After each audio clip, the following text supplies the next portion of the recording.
breakfast, and now for a quick conversation. We are now joined by Mrs. Chigozirim Okoro, a security expert. Thank you so much for joining us. My pleasure. Okay. Let's start with the NEC decision yesterday. What do you make of the formation of a Judicial Commission of Inquiry? Good morning, listeners. I think for me, it is a welcome development. It is welcome in the sense that we need an independent panel of inquiry. So in this case, their choice is judicial. Fine. However, you know that integrity is one of our greatest problems in this part of the world. And the fact that it was also entrusted to state governors. There are state governors with very high integrity problems. There are state governors that emerged from Supreme Court ruling, and so that didn't emerge from the choices of the people. And so that calls for concern here. However, be it as it may, my position is clear. There is need for us, for the panel members to be men and women of very high rating, because the matter in this instance is very, very sensitive. It is not a time for compromise of any sort. And so while it has been entrusted to state governors, there is need for them to work very closely with credible civil society groups. This has been in the selection of the panel members. I'm happy with the fact that retired police officers are part of it, because when they were in service, certain things they couldn't say. Now that they are out on the street like us, they will be open to buying into it. I'm also happy that youths are part of the panel members, and then civil society. I also see that National Human Rights Commission is there, and so I think that there should be this very close coordination between state governors and credible civil society organizations. In this instance, I'm recommending Clean Foundation, which is leading on justice sector reform for 22 good years now. I'm also recommending Network on Police Reform in Nigeria. I'm also recommending for youth, I'm recommending Yaga Africa. Also to recommend RULAC. RULAC, these are organizations that are at the forefront of police reform in Nigeria. And then these 3 or 4 credible civil society organizations should work closely with the state governors in the selection of who the panel members should be. I'm talking from experience, the sensitive nature of this issue, as such that at the end of the day, it will be another vicious cycle of impunity, because we don't have patience for that anymore. Nigerians need the panel members to be, men of high rating and not to compromise every step of the way. Because when I say compromise, at the end of the day, it may involve their blood siblings. It may involve somebody they know. Part of the problem we have in this part of the world is that we've had several cases where even police officers, that were following up on a particular case were called from maybe their superior because of a particular call that came in from a particular state governor or somebody at that high level. You understand? So this matter is a serious matter. It is very, very sensitive in nature, and so we should be very careful in who we bring in terms of state governors, who they consider for this particular panel. Right, so if it's going to be another show, of shame, or another show that suggests that we are not serious to reform, really, okay, that means there's no point going further. But if they are really committed, what do I mean by committed? They should, by themselves, start with themselves. Their character, 1, the people that are bringing in terms of that who constitute the panel members too, and then the terms of reference of these panel members. I have seen it, I have read it. There is need for item 3, which says that they should recommend compensation and other remedial measures. We are very interested in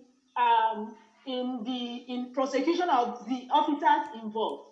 Very, very important, because Right. at the end of Kindly the day, hold on, Mr. the victims Okoro. are I wanna bring in Captain Bish Johnson. We also want to hear his thoughts on this. As a former U.S. Marine and a national security strategist, good morning, Captain Johnson. Good morning, and thank you for having me. Great to have you on the discussion this morning. I want to get your thoughts also. The move by the federal government at a time like this. Do you agree that it's a great decision that they're making? And of course, with setting up this panel of inquiry, do you think they probably should have done this earlier? Do you also agree that this might be the right way to go? Well, I think so far the gestures from the federal government and the police is being welcomed ones, but I really do think that they should carry these protesters, along when they take all these decisions. The decisions are good, but the fact that sometimes these decisions are taken unilaterally without carrying these protesters along in taking those decisions may be the reason why we are seeing the level of lack of trust and confidence.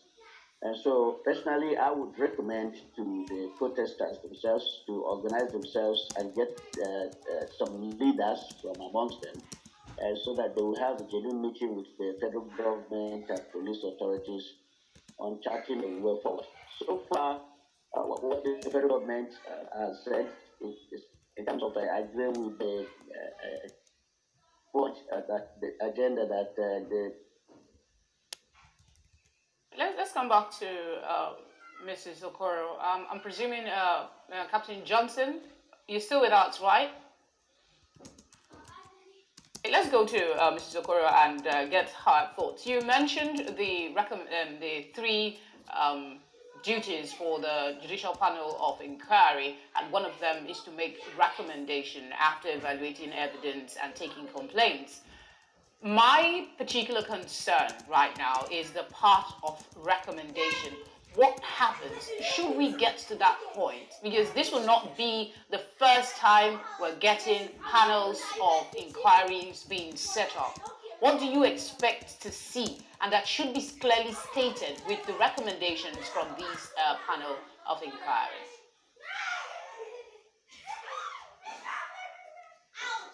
Yeah, so I want to start by saying that several of such panels were set up in the past.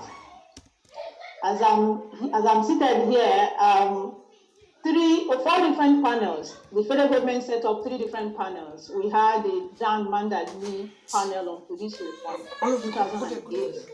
We had the MD Yusuf panel on police reform. We also had another panel, the 3rd one. I'm trying to remember the name. And then the 3rd one was actually the panel that led to a civil society a parallel panel on police reform, because the civil society had their reservations on the previous panel set up, and so they wanted an independent panel that will also interrogate and look broadly into the issues. And so then recently, if I'm not mistaken, last year, there was a panel that the federal government set up to look into SARS specifically, that was driven by the National Human Rights Commission, and Clean Foundation was fully part and parcel of the process. And then all these panels, the recommendations, they have been in the archives. That is just the truth.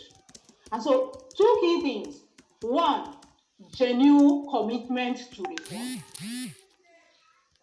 2 is political will for reform. And so this new panel, 4 previous panels, now we need a new panel. I also read that the National Assembly also want to come up with or establish another, whether it's a panel this time or whatever, that will address some of the issues from their angle. So several panels responding to the same issue. So what difference will this one make? So for me, we should be very sincere, and so the recommendations should start with one. Consideration for at least the civil society panel on police reform, because most of the things we are saying here in terms of changes we want to see happen are in that report. Okay. Number two, just consideration for the implementation of the federal government panel on SARS. The recommendations, is very key, and then this judicial panel, like I said, should be careful, in everything, verify facts, interrogate, their sources to be sure that, because some bad eggs may also take advantage of this whole system. Mrs. Okoro, I'm trying to interject. You've mentioned some of the recommendations and some of the panels that have been set up in the past. My question is, with this new panel that has been set up, since there is an overwhelming agitation for real reforms, is it possible for the government to pledge commitment to implementing the recommendations that will come from this panel? Maybe that will be one way, clear commitment, not just verbally, maybe in writing some way, so that people will know for a fact that whatever these independent panels come up with will be implemented, unlike every other scenario we've had in the past. I agree with your thoughts completely. However, the recommendation should be matched with comprehensive work plan of action. And so the work plan of actions should be carefully worded with timelines. We should have key actions that should happen, responsibility in terms of who is doing that, who is to deliver on that. It should also have timeline on when we expected that to happen. From what I have seen, the panel have 6 months period to deliver. However, within the 6 months period should be broken down to an extent that when you look at it, you know that they are serious-minded this time. And so at the end of the day, let it not be another jamboree, but looking through the panel, looking through the work plan of actions, that will respond to the recommendations. It will be helpful to see all these things there. So at the end of the day, we will be tracking the success story, we will be tracking deliverables by the panel. And so whether they have delivered or not, that will make sense to us. Yeah, so that is very, very crucial. So the timeline, actions, activities, who does what, that's very crucial. So at the end of the day, let it not be another show, that we are used to. All right, Mrs. Okoro, stay with us. Don't go anywhere. We'll be right back with you after this very short break.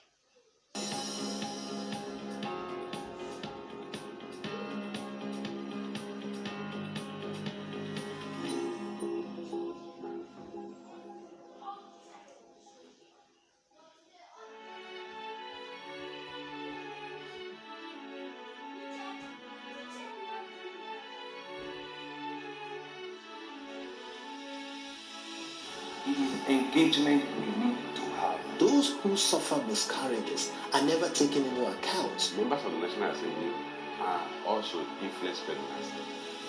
You are sitting on Nigerians' money. From the bargain, I pay my rent. From the bargain, I send my children to school. Consultative engagement. No any tangible notification before the panels. It's one thing for people to be at the back and listen to the meetings, and another thing for them to be able to work which comes to show. I will do everything to take Lagos out of the national grid.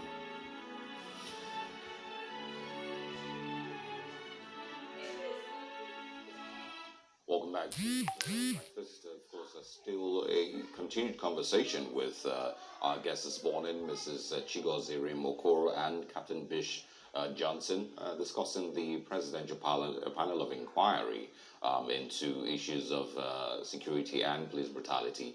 We'll welcome back Captain Bish. We're kicking off with you now. Can you hear us? Yes, I can. All right, brilliant. So I want you to speak quickly on the possibility of getting deeper into a conversation on state police.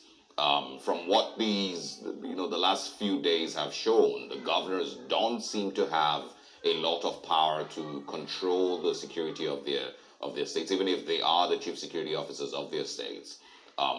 If the presidency is setting up a commission of inquiry and bringing in all these bodies and personalities to handle this, should this also be another opportunity for us to talk about state policing? So I think that would be a very wonderful opportunity to talk about state policing. We've been on this issue of state policing for a while now, but I think that this very moment provides us with a much more better opportunity to talk about state policing. Because at the end of the day, having state police will be the lasting solution to some of these problems that we have. You cannot be a federation and then you're running a unitary style of policing where all the others has to come from Abuja. Somehow we have to decentralize police down to the state so that the governors can have some level of control over the security of their territory and their people. Until we do that, we're going to be having this kind of problems that we're having right now. And nobody's calling for the abrogation of federal police. There will still be federal police to deal with federal crimes. But it's important that states also have their own police, because that's one of the tenets of democracy, is that when you ask the people to govern themselves, you must also allow some people to secure themselves. You cannot ask people to govern themselves and then you deny them that power and the ability to be able to secure themselves. It doesn't work in a federation. Captain Bish, can you share a little bit more on what the formation would be like if we had a state police system? How would the control of the police system be from the state governor? And how much more can the governors achieve with regard to security? The governors, just like the president is in control of the federal police, the governors will also be in control of their own police. And they will be able to direct police assets to wherever is mostly needed. This one hat fits all type of police that we have is part of the problems. Because if you look around the country, the problem they have in Zamfara State is not the same security problem that we have in Imo State. The problems in Imo State are not the same thing as the one you have in Borno State. So every state has their own unique problems. And so they should have their own police to be able to deal with those unique problems. And another thing is that security is local. The local people know their terrain better than somebody who will come from somewhere else. And it doesn't make any sense that you recruit someone from Borno State, spend money to train that person, and then you deploy the person to Bayelsa State to go and... I think we sort of lost the captain. All right, let's bring back Mrs. Okoro. I want to take, while we have you this morning, I want to take your thoughts on the setting up of a panel by the IGP to investigate police brutality. In specific terms, why is it that the ex-SARS officers are not mentioned in that investigative panel that is to be set up? Don't you think that would probably assuage a bit of the protest if the setting up of a panel is not just about police brutality, but in specific terms, ex-members of SARS? Yeah, I think the IGP, I want to start by saying that the IGP means well. IGP Mohammed Adam, he means very well in terms of strategy, in terms of listening here, in terms of collaboration, in terms of actions.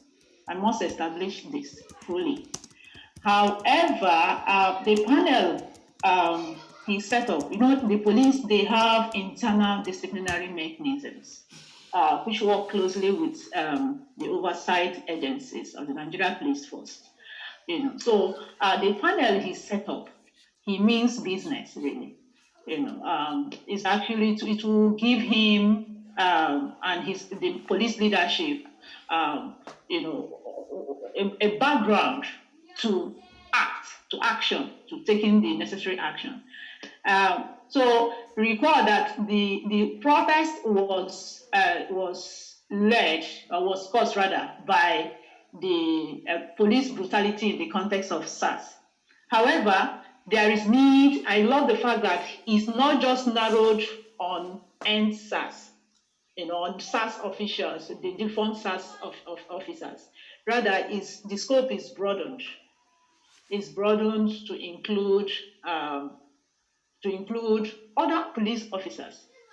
I grew up from the southeastern part of the country, and throughout my life, even till date, I know as a growing child that Okuzu in Anambra State there exists abattoir, this killing side of that of that Okuzu, that SARS was coordinating.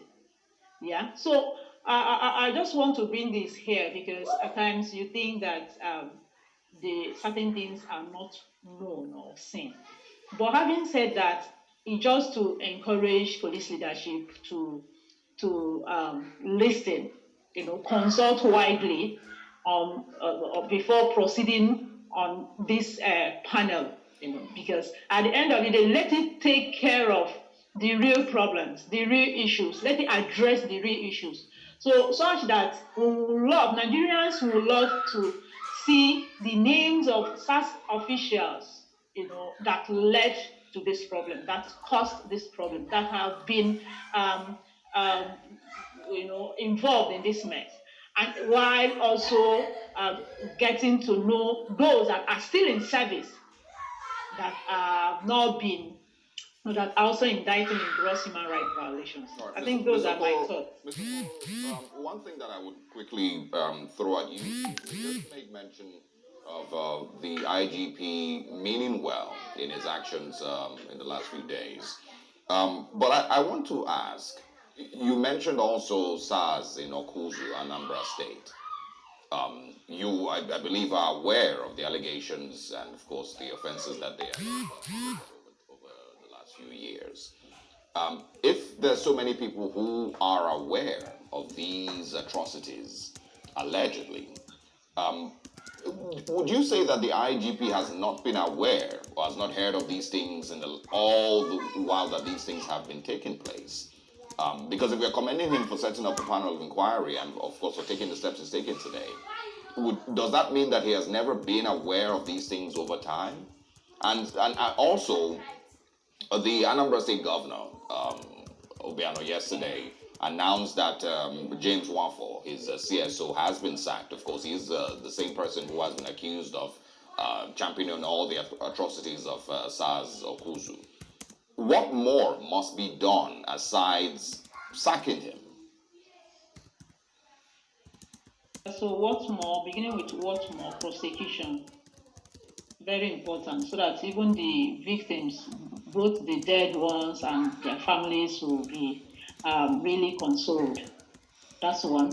Then number two, the IGP, whether he's aware or not, I wouldn't say, I don't know. It also calls to mind or brings to bear the proposal for state policing. Yeah, because when you are at the headquarters in Abuja, there are certain things you don't get to know. And there are certain things that these officers do that they don't report to their superiors, unless maybe through this kind of protest, or maybe some victims coming out to say, or maybe a panel report that documents evidence, real-time evidences against that. And so that's why I'm in support of the panel set by the IGP, but also encouraging police leadership to please expand the scope in such a way that it will not just address those that are still in active service now, or the defunct, or rather those that are still in active service, whether they are SARS officials or not, but also ensuring that the defunct SARS officers those indicted, are brought to book. So Just at the end of the day, let there be real justice. Justice to the victims, justice to their families, justice to, even those that have lost their loved ones in the name of this process or throughout the period of this struggle. Because Mrs. Okoro, yes, just to add to what you were saying, there is going to be an ongoing complaint receipt unit. They're calling it Human Rights Public Complaints Team. That's part of the proposal put forward by NEC. But away from that, let me go to Captain Vitch Johnson. There seemed to be a hesitation. No comment so far has been made to proposals for public prosecution of some of these officers who have been accused of atrocities. Why do you think this is so? If we are to believe the sincerity of purpose being pushed at us. Well, let me say that I happen to be privileged to have attended stakeholders meeting on this particular issue. I think the problem is not that they're not making any public statement on that. It's also part of the thing that the police wants to see done. They want to hold their officers to account. But the thing is that so far the police has not done a very fantastic job in trying to actually let the public know exactly what they're planning on doing. Holding officers accountable is part of this whole process, and the police has equally acknowledged that. They want to identify those bad elements within their ranks that are dragging the institution down. They want to identify them and investigate them. And anybody who is found to be culpable to be properly held to account. Yeah, so it is Captain Johnson, I agree with you whether that they've made it public or not is a different thing. The police is very cautious, been very cautious not to be on air in order not to aggravate the situation even more. So it is up to those of us who happen to have information of what is contained in the process to be able to continue to educate the Nigerian public on what the police and the federal government is planning. Captain Johnson, my specific question is, with the current situation as it is, tempers are high. Young people have expressed distrust in the most open way you can see. They don't want SWAT. They said it's a replication of SARS. Wouldn't it have been a real indication of sincerity of purpose if at least some of this prosecution or panel here, investigative hearing is made public to the people? I'm asking you as someone who is in the know, why this persistent hesitance, especially now? Hesitant in the whole process, or hesitant in what? In making public these officers who have been punished. There is no name at the moment. Okay, in making public people who have been punished? Yes, those officers who have been accused. Can't we make the prosecution public, or at least the findings public? That's what I'm asking.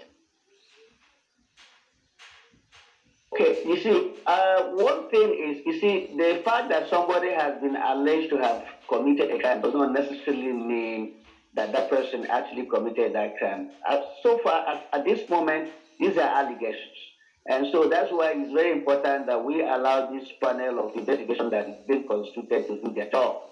It will be a grave damage to an individual, as someone who has equally served in one uniform. It will be great damage to that individual's personality if there is an allegation and you come out and you publicly prosecute the person and convict the person without allowing that, giving that person that opportunity to go through the normal judicial system. Let those people go through those panels. If they are found guilty, at that point you can now make it public instead of making it public before you are even trying them and prosecuting them. So two wrongs don't make it right. So it would be better that the panels are the ones who will make them public if they found one thing one way or the other. All right, of course, back to Mrs. Okoro. I would then bring you in to speak on the northern governors, the 19 state governors from the north, who are going against this protest. What are your thoughts on their feelings towards this? It is really unimaginable, right? I'm still trying to understand why. However, I can only say that if they still want the different SARS, they should please work out the modalities and take them straight to Boko Haram ravaged communities. Yeah, so taking them to core northeastern part of the country. I think that will, if they can contribute to the crisis there, fine. But they can't impose the different SARS on the people any longer. But if they are comfortable, that's fine for them. All right. I guess it's time to say thank you. Let me add to what she was saying. Are you there? Go ahead, sir. Okay, you see what is happening equally underscores the need for restructuring of this country, the need for this country to be decentralized and for states to be made more autonomous to deal with their own unique problems. Now, why the people in the South are seriously protesting having SARS, because if you look at most of the atrocities that are committed by SARS, about 80% is in southern Nigeria. So you see why people from the South don't want SARS. Those from the North don't have any problems with SARS. That is why this country cannot be run the way it is being run right now. What has this up? Because different places have different and unique problems.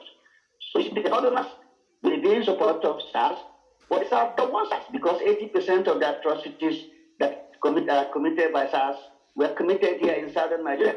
So it speaks to a bigger problem of this country, which is problem of restructuring the country, allowing the federating units to have autonomy to deal with their own unique problems. If we have that situation right now, what the North would have done is to constitute their own SARS and let them deal with their own unique problems.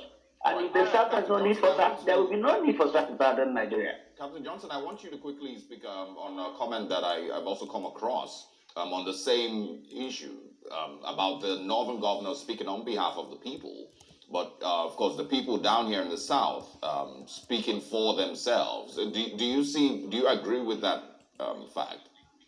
Of the governor speaking in favor of their own people? Yes. Well, that's what I was saying. What I'm saying is that exactly the same thing I was saying earlier. If you look at the problems of SARS, the atrocities that are committed is mostly in the South. You don't see much of these atrocities in the North. Unless they are taking place in the North, but they are being reported. But if they are taking place in the North, I don't see the reason why the Northern governors will want the SARS to remain. I think SARS was established. The intention was well intended. It was well intended to fight crimes, armed robbery, kidnapping, or what have you. The problem was lack of supervision and monitoring and management. At some point, they lost control of all these people and they went wiped out. So to the extent that there was a legitimate purpose for which it was established, that legitimate purpose, somebody now has to step in to cover that legitimate purpose. And that is why you see them trying to roll out this work. Because you can't take a vacuum. Somebody has to do the job. But it may be well time to have rolled it out now. If they had given a little more time before rolling at that SWAT team, maybe it would have been more acceptable to the people. But be that it may be, somebody has to play that role. Somebody has to cover the vacuum. Because if you allow that vacuum, then you are giving the criminals the opportunity to have a field day in our community. The protesters must come out and work collaboratively with the government to see how they can better improve the system. The criminals are out there. They're watching, they're hearing, and if we do nothing, then they will have a field day. All right, Captain Johnson, thank you very much for your time and your thoughts on the breakfast. We also say thank you to Mrs. Chigozirim Okoro for joining us on the program this morning. Many thanks. Thank you so much. Just off what she said, to the question I asked about making public, the findings of these committees. From where I'm sitting, nobody likes to be accused wrongly if evidence points to the contrary. So it makes some sense to me that the investigation should be concluded, but then the findings must be made public. If the person is not guilty, if that is the verdict of the panel, the people should be told this man was accused wrongly.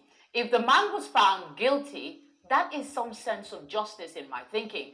This man was found guilty and this is the punishment.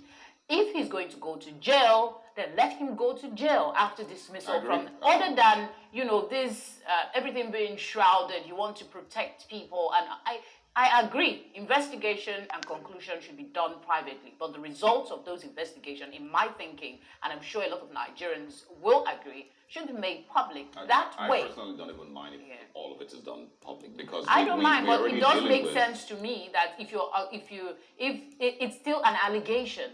And but the challenge here is, and one of the things that we mentioned yesterday, we're dealing with a trust deficit. And so if we have to go, through that path just to ensure that we increase the level of trust that the people have in the government, if you're found guilty, you just go to jail. If you're found innocent, it's fine.